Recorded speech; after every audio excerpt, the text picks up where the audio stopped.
नमस्कार मित्रांनो, पुन्हा एकदा आमच्या यूट्यूब चॅनलमध्ये आपले सहर्ष स्वागत। सरकारी कर्मचाऱ्यांसाठी आत्ताच्या घडीची सर्वात मोठी आनंदाची बातमी समोर येत आहे। ती म्हणजे कर्मचाऱ्यांना मिळणार 40 दिवसांचा पगार बोनस म्हणून राष्ट्रपतींनी दिली मंजुरी। पाहूया याबाबत सविस्तर। तत्पूर्वी आपण आमचे यूट्यूब चॅनल सबस्क्राइब केले नसेल तर लगेचच सबस्क्राइब करा व समोरील बेल आयकॉनवरही प्रेस करा, जेणेकरून असेच नवनवीन अपडेट आपल्यापर्यंत नियमित पोहोचत राहतील। मोदी सरकारने ऑक्टोबर महिन्यात आपल्या कर्मचाऱ्यांना महागाई भत्त्यात वाढ करत मोठं दिवाळी गिफ्ट दिलं होतं। त्यानंतर आता महागाई भत्ता 53% झाला।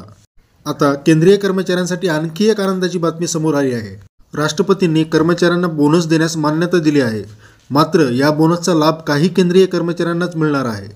संरक्षण मंत्रालय 2023-24 या आर्थिक वर्षासाठी भारतीय लष्कर आणि आर्मी ॲडव्हान्स कॉर्प्सच्या पात्र संरक्षण नागरी कर्मचाऱ्यांना प्रोडक्टिव्हिटी लिंक्ड बोनस म्हणून 40 दिवसांचा अतिरिक्त पगार देण्यात येणार आहे, ज्याला राष्ट्रपती यांनी मान्यता दिली आहे।